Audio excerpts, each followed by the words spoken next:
Walton smart fridge presents TVS ইনসাইটে আপনাদের সবাইকে স্বাগত জানাচ্ছি। আমি আবুল কাশেম।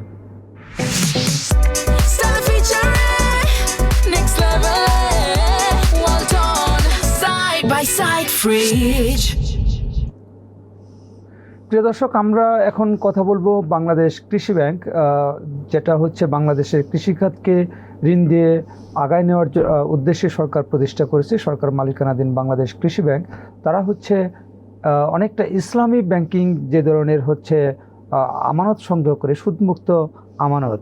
তো বাংলাদেশ কৃষি ব্যাংকও সেই ধরনের আমানত সংগ্রহের একটা উদ্যোগ নিয়েছে। সে বিষয়ে টিভিএসে আজকে স্পেশাল নিউজ প্রকাশিত হয়েছে। নিউজটি করেছেন আমাদের চিফ রিপোর্টার শেখ আবদুল্লাহ। আমরা তার ভাইয়ের কাছ থেকে শুনবো। আবদুল্লাহ ভাই, আপনার আজকের যে স্টোরি, আমরা দেখছি যে বাংলাদেশে আসলে প্রায় এক দশক বা আরও একটু বেশি সময় ধরে ইসলামী ব্যাংকিংয়ের একটা ব্যাপক পপুলারিটি তৈরি হয়েছে এবং প্রচলিত ধারার যে ব্যাংকিংগুলি, অনেক ব্যাংক তারা হচ্ছে ইসলামী লাইনে চলে গেছিলো এবং পরবর্তীতে দেখলাম যে ইসলামী ব্যাংকগুলি হচ্ছে ব্যাপকভাবে করাপশন ইত্যাদির কারণে তারা হচ্ছে আবার ধসে পড়ছে। তো এই অবস্থায় বাংলাদেশ কৃষি ব্যাংক, যার কাজ হচ্ছে আমানত সংগ্রহ করা এবং কৃষকদের স্বল্প সুদে ঋণ দেওয়া এবং সরকার থেকে প্রয়োজনীয় সাবসিডি নিয়ে যারা চলে, তো এই ব্যাংকটা হচ্ছে সুদমুক্ত আমানত সংগ্রহের দিকে যাচ্ছে, যেখানে আগে ধর্মীয় মুসলমানরা হচ্ছে যারা সুদ খায় না বা কোনো ধরনের মুনাফা নেয় না, তারা হচ্ছে ইসলামী দ্বারা ব্যাংকিংগুলোতে ডিপোজিট রাখতো এবং সে তার আসল টাকা নিত, সুদের টাকা সে নিত না। তো তারা এটাতে যাচ্ছে, এটা কেন যাচ্ছে বা কী উদ্দেশ্য একটু যদি বলেন। ধন্যবাদ আপনাকে। আপনার কথার মধ্যে আছে যে ইসলামী ধারার যে ব্যাংকগুলো বাংলাদেশে মানে অনেক দিন ধরে কাজ করে আসছিল, সেই সমস্ত ব্যাংকগুলোতে নানান ধরনের অনিয়ম দুর্নীতি হয়েছে এবং বেশ কিছু ইসলামী ব্যাংক যেগুলোকে হচ্ছে এখন আর ভরসায় নেওয়া যাচ্ছে না বা তারা হচ্ছে ঠিক মতো করে আমানতকারীদের আমানত ফেরত দিতে পারছে না, এরকম একটা পরিস্থিতি দেশে তৈরি হয়েছে। ঠিক সেই রকম সময়ে বাংলাদেশ কৃষি ব্যাংকের কাছে মনে হয়েছে যে তারা যদি এইরকম একটা প্রোডাক্ট বাজারে নিয়ে আসে যেখানে সুদ মুক্ত আমানত রাখা যাবে। বাংলাদেশে প্রচুর নাগরিক আছে যারা আসলে মনে করে যে সে তার সঞ্চয়টা রাখা দরকার, কিন্তু সে সুদ নিতে চায় না। সে মনে করে যে সুদ হারাম, সে তার ইসলামী শরিয়া ভিত্তিক যে জীবনযাপন সেটি করে এবং সেটা করতে গিয়ে সে সুদের বাইরে জীবন চলা বা তার আয় যাতে সুদ মুক্ত থাকে সেই রকমভাবে চিন্তা করে। আবার তার অনেক টাকা, সেটা সে ঘরে যে বালিশের নিচে রেখে দিবে বা সিন্ধুকে রেখে দিবে, সেরকমভাবে রাখাটাও তার জন্য নিরাপদ হয় না। ফলে তারা ব্যাংকে রাখতে চায়, যে ব্যাংকে থাকলেও আমি আমার সময় মতো নিয়ে আসবো। তো এখন তারা একটা নিরাপদ ব্যাংক প্রত্যাশা করে। তার প্রেক্ষিতে ইসলামী ব্যাংকগুলোতে যে দুরবস্থা যাচ্ছে, এটার প্রেক্ষিতে কৃষি ব্যাংক এই একটি প্রোডাক্ট নিয়ে আসছে। তারা বলছে মেয়াদি আমানত, এখানে যে কোনো নাগরিক সে হচ্ছে তার অর্থ জমা রাখতে পারবে, তাকে সুদবিহীন সুবিধাটা তারা দিবে। একটা আপনার আমানত হিসাব একটা ব্যাংকে চালু করলে একজন হিসাবধারীর কাছ থেকে সরকার কিছু আপনার নেয়, আবগারি শুল্ক নেয়, বা ব্যাংক ওই অ্যাকাউন্ট মেনটেন্যান্সের জন্য আপনার মেনটেন্যান্স ফিস নেয়, বা ওই অ্যাকাউন্টের সাথে আরও কিছু ধরনের ব্যয় থাকে। এই ব্যয়গুলো আমানতকারীকে করতে হবে না। কৃষি ব্যাংক বলছে যে আমানতকারী কোনো ধরনের খরচ থাকবে না, সব খরচগুলো ব্যাংক বহন করবে, অথবা ব্যাংক কোনো জায়গায় তাদের যে নিজস্ব চার্জ আছে এই চার্জটা তারা নিবে না। আবগারি শুল্ক ঠিকই ওই অ্যাকাউন্ট থেকে কাটা হবে, কিন্তু কাটার 2 দিনের মধ্যে ব্যাংক ওই আবগারি শুল্কটা পুনর্ভরণ করে দিবে। আরেকটা সুবিধা এখানে দিচ্ছে যে ন্যূনতম একটা আমানত যদি কেউ রাখে তাহলে তাকে একটা ডেবিট কার্ডও ব্যাংক দিবে, যাতে ওই গ্রাহক সে তার সুবিধা অনুযায়ী দেশের যে কোনো জায়গায় এটিএম বুথ থেকে তার জমানো টাকা তুলতে পারে। তবে এইখানে একটা ব্যাপার আছে, সেটি হচ্ছে আমরা দেখেছি যে প্রচলিত ধারার ব্যাংকগুলো যারা দেশে আছে, সোনালী, জনতা, অগ্রণী, রূপালী, এমনকি আপনার অন্য যে বিশেষায়িত ব্যাংক, ইসলামী ব্যাংকের মতন ব্যাংক, তারা যখন ইসলামিক কোনো পণ্য বাজারে নিয়ে এসছে তাদেরকে কিন্তু একটা ইসলামিক উইন্ডো তাদের ব্যাংকে চালু করতে হয়েছে এবং সেটা বাংলাদেশ ব্যাংকের অনুমোদন নিয়ে একটা কাঠামোর মধ্যে রেখে, এবং এই ইসলামিক উইন্ডো পরিচালনা করার জন্য কিন্তু একটা শরিয়া বোর্ডের পরামর্শও নিতে হয়। ওই ব্যাংক, কোনো ব্যাংক তাদের নিজস্ব শরিয়া বোর্ড আছে, আবার কোনো ব্যাংকের কিন্তু এই অন্য ব্যাংকের শরিয়া বোর্ডের পরামর্শ তারা নিয়ে তারা এই কার্যক্রমগুলো করে। আপনি জানেন যে একটা বিদেশি ব্যাংক আছে বাংলাদেশে, স্ট্যান্ডার্ড চার্টার্ড ব্যাংক, তাদের সাদিক নামে একটা প্রোডাক্ট আছে। এটা কিন্তু একটা ইসলামী প্রোডাক্ট, ইসলামী ব্যাংকিং প্রোডাক্ট আর কি। তো সেটাও কিন্তু বাংলাদেশ ব্যাংকের অনুমোদন নিয়ে করেছে। এইখানে আমার কাছে মনে হচ্ছে যে বাংলাদেশ কৃষি ব্যাংক তারা এই যে প্রোডাক্টটা চালু করলো, এটা তারা একটি কৌশলগত জায়গা থেকে চালু করেছে। তারা কিন্তু তাদের ইসলামিক উইন্ডো চালু করে নাই, তারা জাস্ট একটা প্রোডাক্ট চালু করেছে যে আমরা একটা মেয়াদি আমানত নিব এবং সেটা সুদমুক্ত অবস্থায় নিব। এখানে আপনাকে একটু বলবো যে ওই যারা উইন্ডো চালু করেছে তারা তো আসলে ইসলামী ব্যাংকিং করে, মানে একই সাথে তারা আমানত সংগ্রহ করে এবং ইসলামী দ্বারা তারা ঋণ দেয়।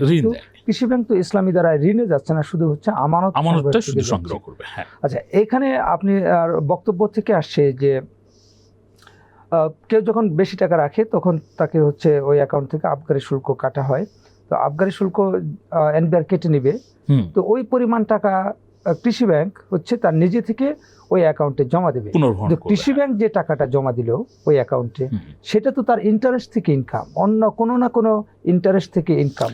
হ্যাঁ, তার আয় থেকে এটা দিতে হবে। হ্যাঁ, তো সেটা ইন্টারেস্ট থেকে যদি ইনকাম হয় তাহলে এই গ্রাহককে, আমি একজন ইসলামী গ্রাহক, আমি সুদমুক্ত আমানত রাখলাম, আমার টাকা রাখলাম, আমার টাকা থেকে 1 লাখ টাকা এনবিআর ট্যাক্স কেটে নিল।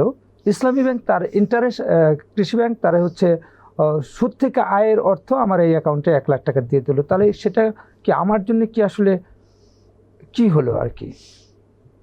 এটা মানে আপনি যেভাবে প্রশ্নটা তুলেছেন সেটি হচ্ছে ইসলামিক দৃষ্টিভঙ্গিতে এটা কেমন হলো। এটা হাদিস বা অন্য জায়গায় কি আছে আমি খুব পরিষ্কার করে বলতে পারবো না, কিন্তু ইসলামী কৃষি ব্যাংক বলছে এটা হচ্ছে যে আমানতকারী আমার এখানে টাকা রাখার প্রেক্ষিতে তার যে ক্ষতি হচ্ছে, তার যে সে ধরেন 1 কোটি টাকা রেখেছে, তার আবগারি শুল্ক হিসাবে চলে গেল কথার কথা 1 লাখ টাকা বা 50,000 টাকা। এটা তো তার টাকাটা কমে গেল। এই টাকাটা যাতে কমে না যায়, আমি তো আমার কাছে এই টাকাটা আমি ফেলে রাখছি, ব্যাপারটা এরকম না। আমি কৃষি ব্যাংকে এই টাকাটা পাচ্ছি, এরকম অনেক আমানতকারী আমার কাছে রাখছে, আমি তো আমার ব্যবসার কাজে ব্যবহার করব, সেটাই আমি ঋণ দিব বা আমার তার থেকে আয় হবে। ফলে আমি তাকে এই ক্ষতিপূরণটা দেব। এটা সে সুদ হিসাবে না, এটা তার ক্ষতিপূরণ হিসাবে সে পুনর্ভরণ করবে, যাতে ওই আমানতকারীর আমানতের পরিমাণটা না কমে যায়। এইরকম একটা ব্যবস্থা তারা তাদের সার্কুলারে বলেছে। তারা বলছে যে এই অ্যাকাউন্ট খুলতে গেলে হচ্ছে আপনার ন্যূনতম 25,000 টাকা দিয়ে খুলতে হবে। আবার তারা এই অ্যাকাউন্টের এগেনস্টে কিন্তু কোনো ধরনের চেক বইও ইস্যু করবে না। তারা হচ্ছে একটা আমানত স্লিপ দিবে। এই আমানত স্লিপ দিয়ে আপনি টাকা জমাও দিতে পারবেন এবং টাকা তুলতেও পারবেন। এবং আপনাকে আবার একটা নির্দিষ্ট পরিমাণ টাকা রাখলে আপনি হচ্ছে শুধুমাত্র একটি ডেবিট কার্ড পাবেন। এইখানে তারা আরেকটা সুবিধা হচ্ছে আমানতকারীদের জন্য দিয়েছে, যে আমানতকারী কিন্তু যে কোনো সময়, এটা মেয়াদি আমানত বলা হচ্ছে, কিন্তু সে চাইলে যে কোনো সময় তার সেই টাকাটা সে তুলে নিতে পারবে।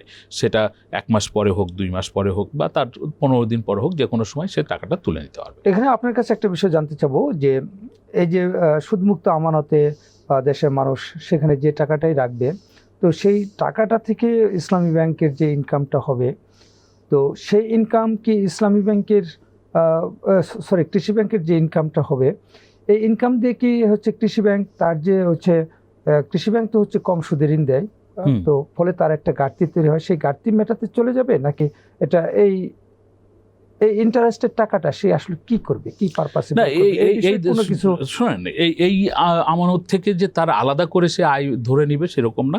সে তার পুরো আমানতকেই, তো একটা ব্যাংক আপনি জানেন যদি 100 টাকা আমানত থাকে তাহলে সে তার সিআরআর বলে এইটা রেখে বাকি টাকা প্রায় 80 টাকা 81 টাকা এই ধরনের টাকা সে হচ্ছে ঋণ দিতে পারে বা বিনিয়োগ করে সাধারণত। সেই বিনিয়োগ থেকে তার যে আয় আসে, সেই আয়ের থেকে তাকে নানানভাবে কিন্তু তাকে ব্যয় করতে হয়। সে গভর্নমেন্টকে ট্যাক্স দেয়, তার হচ্ছে খেলাফি ঋণ থাকলে তার এগেনস্টে তাকে প্রভিশন রাখতে হয়, বা তার খেলাফি ঋণ না হলেও এখন বাংলাদেশ ব্যাংক নিয়ম করেছে যে নিয়মিত ঋণ তার এগেনস্টেও কিন্তু প্রভিশন রাখতে হয়। এই সব কিছু করার পরে তার যে আয়টা থাকে সেইটিই হচ্ছে তার মূলত আয়। তো সে বিভিন্ন জায়গায় তার যে ব্যয় করার, সেই ব্যয়গুলো করে হয়তো তার যে আয় থাকবে সেটি করবে।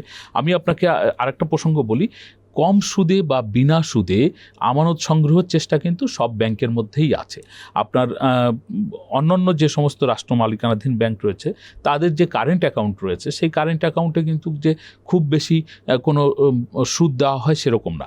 অনেক টাকা অনেক দিন পরিমাণ ধরে যদি রাখা হয়, একটা নির্দিষ্ট পরিমাণ টাকা অনেক দিন পরিমাণ যদি ধরে সেখানে থাকে, তাহলে কিন্তু সে কারেন্ট অ্যাকাউন্টের এগেনস্টে সামান্য না, কিছু কিন্তু কারেন্ট interest পায়। অ্যাকাউন্টের টাকা আর হচ্ছে সুদমুক্ত আমানতের টাকা কিন্তু একটু এক না। একটু আলাদা। এটা সরাসরি স্পেসিফিক ভাবে তারা বলছে যে আমরা একটা মেয়াদি আমানত প্রোডাক্ট চালু করছি যেটা সুদবিহীন আমানত। এইখানে আমরা যদিও বারবার হচ্ছে ইসলামী ব্যাংকিং বা মুসলমান নাগরিকদের কথা বলছি, কিন্তু কৃষি ব্যাংক তারা কিন্তু সকল ধর্মের মানুষের জন্য এটা উন্মুক্ত করেছে এবং তারা বলছে ধর্মপ্রাণ নাগরিকদের জন্য, পাশাপাশি প্রতিষ্ঠানগুলোর জন্য তারা এটা চালু করেছে। তারা বলছে যে এখানে মসজিদ, মন্দির, প্যাগোডা, গির্জা তারা তাদের ফান্ড কিন্তু রাখতে পারবে যদি তারা মনে করে যে তারা সুদবিহীন তাদের অর্থ রাখতে চায়, তাহলে তারা এখানে রাখতে পারবে। ধন্যবাদ আপনাকে। ধন্যবাদ আপনাকে। প্রিয় দর্শক, আমরা শেখ আবদুল্লাহ ভাইয়ের কাছ থেকে বিস্তারিত জানলাম যে বাংলাদেশ কৃষি ব্যাংক তারা আসলে কি উদ্দেশ্যে কাদের কাছ থেকে এই সুদমুক্ত আমানতটা পাওয়ার চেষ্টা করছে, এবং এটা পেলে নিশ্চয়ই এই ব্যাংকটার জন্য ভালো হবে। কারণ আপনারা সবাই জানেন যে কৃষি ব্যাংক আসলে অনেক কম সুদে কৃষকদের ঋণ দেয়, এবং সে হচ্ছে প্রতি বছরই হচ্ছে লোকসানে থাকে। এই লোকসানের টাকা তার হচ্ছে সরকার থেকে নিতে হয়, সরকার অনেক সময় দিতে পারে না, ফলে ব্যাংকটি অনেক সময় হচ্ছে যে কৃষকদেরও তার চাহিদা অনুযায়ী হয়তো ঋণ দিতে পারে না। আমরা আশা করব যে ধর্মপ্রাণ মুসলমান বা অন্যান্য ধর্মের যারাই আছে, যারাই হচ্ছে এই সুদ খাইতে চান না বা যাদের ইচ্ছা হয়, তারা এই ব্যাংকে আমানত রাখার ক্ষেত্রে একটু গুরুত্ব দিয়ে ভাববেন। এটাই আমাদের প্রত্যাশা। আমাদের শো ভালো লাগলে আপনারা লাইক করবেন, শেয়ার করবেন। সবাইকে ধন্যবাদ।